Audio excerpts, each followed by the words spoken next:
afternoon, dear ladies and gentlemen. I'm Professor Iryna Morozova, Odessa National University, and this is my collaborator and my co-author, Associate Professor Olena Pozharytska, Ukraine.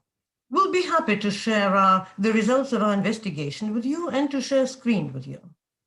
Our report is a fragment of a multi-year project dedicated to the study of digital literature and focused on the use of hyperlinks, its functional roles, and lingual peculiarities. The universal proliferation of modern technologies results in the growing tendency of altering printed book with their digital substitutes. Computer literature presents a great scope of opportunities for transmitting information, structuring and restructuring the original text, largely due to employing hyperlinks. Professor Rodberg is one of the first scholars who introduced the concept of digital literature into linguistics. A significant contribution to the digital text was also made by Professor McLuhan, who is considered a pioneer in scientific investigation of digital literature.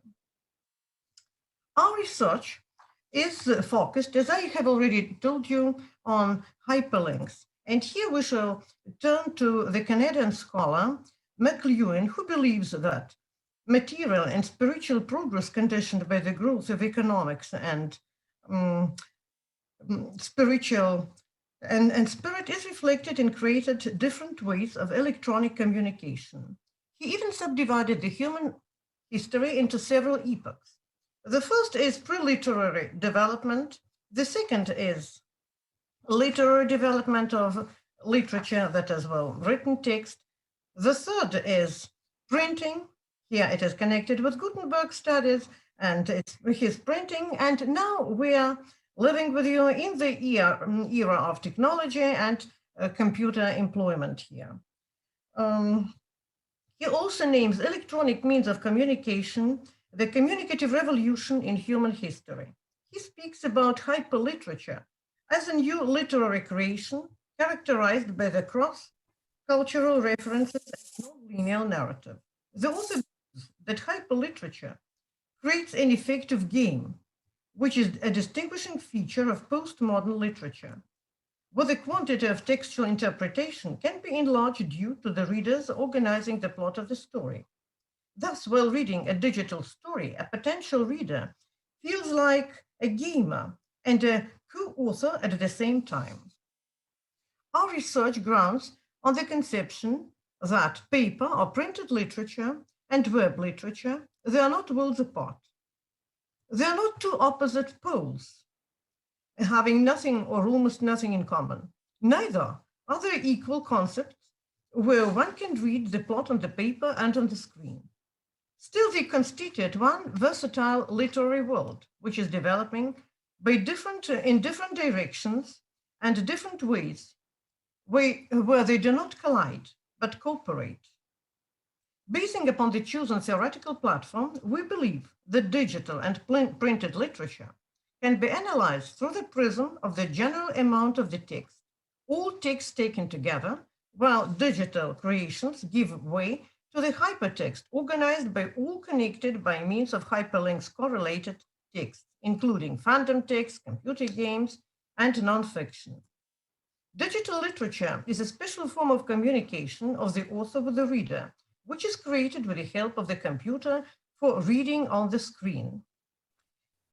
Amongst the first representatives of digital fiction is Afternoon, a Story by Joyce. This work should be read only with the help of the computer. The story is actually a novel in volume and composition, which can be enlarged by means of hyperlinks, containing 539 conditional pages and 591 hyperlinks. By choosing different hyperlinks, the reader can switch over the story plot development from the past to the present and vice versa, and change any episode he likes. Traditional digital compositions are divided into fiction and non-fiction.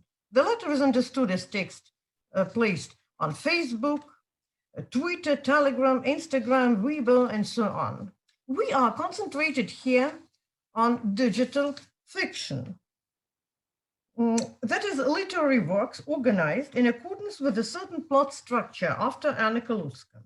The main characteristics of hypertext fictions are their fragmentary structure, semantic compositional and structural looseness, lack of fixed connections, lack of culmination denouement, and possibility of numerous interpretations and interactivity.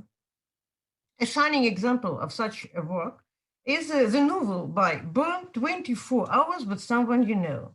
Digital literature is created using special platforms such as Shorthand, Samsicom, Medium.com, and others. So we can say that creation of digital literature by means of hyperlinks presupposes the existence of hypertext, pretext, actual text, post-text, and precedental text. Pretexts are understood as text giving information on existing in the actually given text. Post-texts are those which follow the actual text and may be represented by hearsay.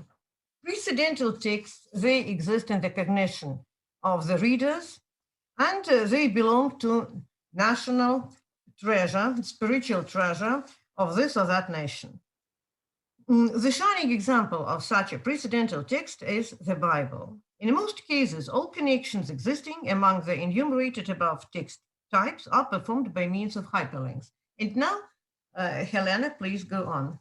So, now I take up and discuss the actual material we studied in our research. So the actual material is represented by hyperlinks taken from two digital hypertext stories, The Eclipse by Shane Taylor and My Body of Wunderkammer by Shelley Jackson.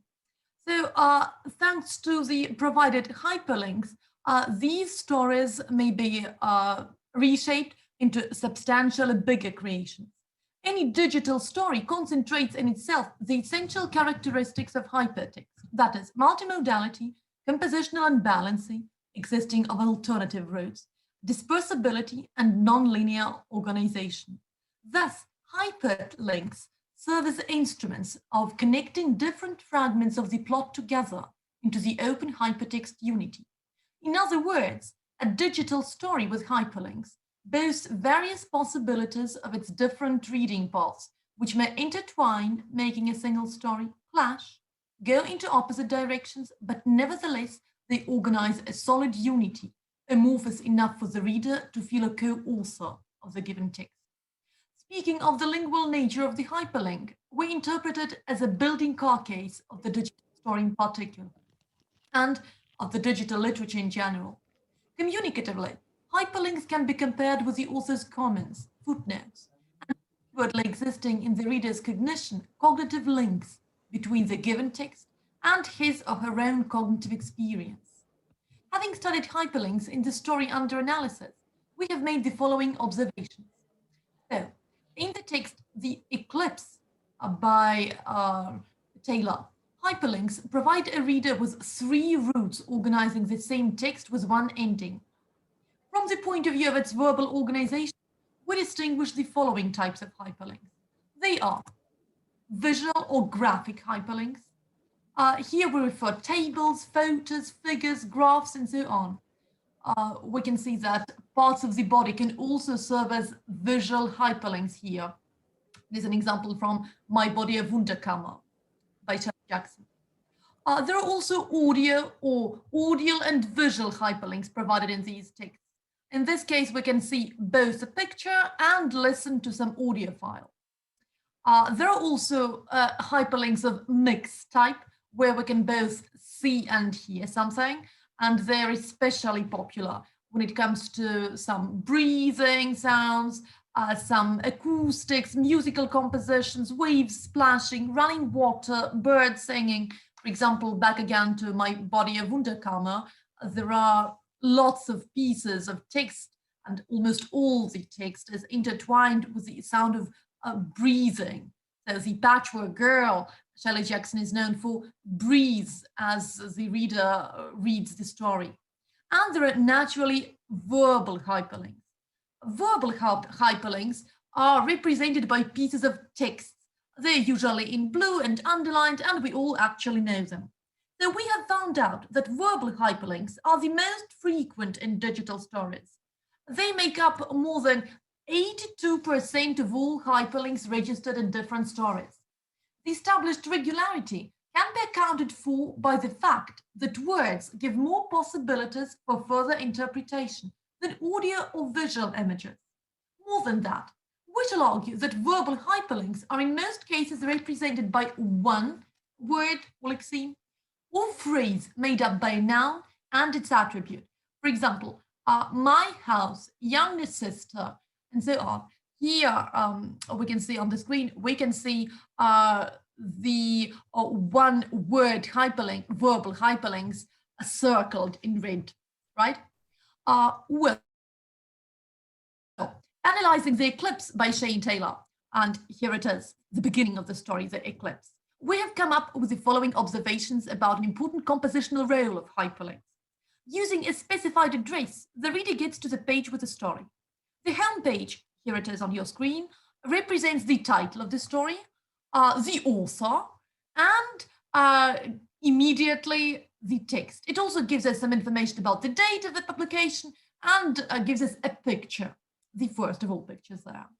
So you can go to the next page using the verbal hyperlink suitcase or the visual button next.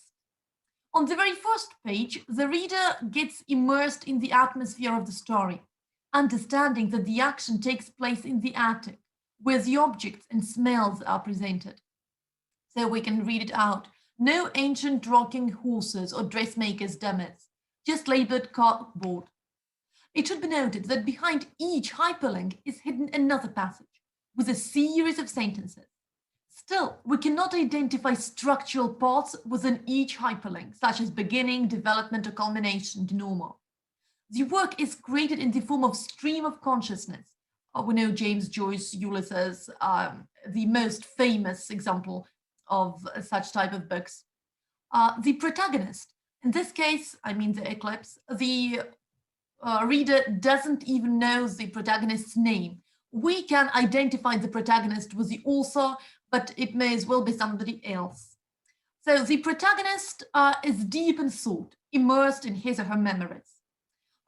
He or she remembers the mother, the father, who is actually a stepfather, and the brothers, all 7 of them, who did not like the person at all. It is not possible to build a clear structure of hyperlinks. However, the texts behind the hyperlinks are plot related. They seem to be interrupted, like a description of the photo.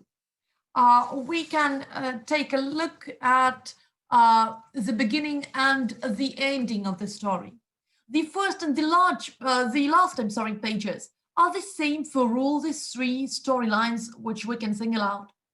The work has the form of fiction. The text boasts a large number of metaphors, episodes, and other stylistic devices to immerse the reader in the intended atmosphere. The narrator goes up to the attic and sorts out the old photos, remembering the mother and the stepfather. He or she... Sorry to interrupt. You can conclude in 2-3 minutes as we are running out of time. Yeah, okay. Thank you very much. So the story ends in the same place and in the same setting. Hence, we can talk about the ring round a circular composition here. So here we see the first and the last pages of the story. Thus, we can say that after analyzing the compositional features of hyperlinks in one of the plot lines of the story, we can conclude that the text under study boasts a composition which is made up by excerpts hidden behind hyperlinks in the order in which they are arranged by the author. The first page in the storyline is the beginning, the second is a climax, and the third is a denouement. It is on this page that family relationships and their family situation become clear. We have also revealed that the whole story has a circular composition owing to the use of hyperlinks in it.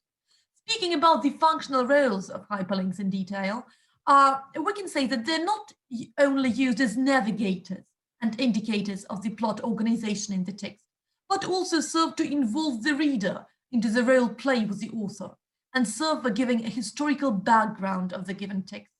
Thus, if a digital story can be metaphorically represented as a maze, Hyperlinks are Ariadne's threads to help the reader find his or her way within the puzzle suggested by the narrator, by the author. Hyperlinks used in the stories analyzed can be treated as a specific type of mind flow, and thus give the reader a feeling of involvement and immersion in the events described and personal touch to the work of art. The results obtained during the study can be used for further linguistic analysis and for improving the classification of digital works in general, as well as possibly synthesizing digital and printed literature in the future. So here is the list of our bibliography, and thank you very much for your kind attention. Thank you. Thank you so much, Ms. Olena. That was a very nice and informative presentation.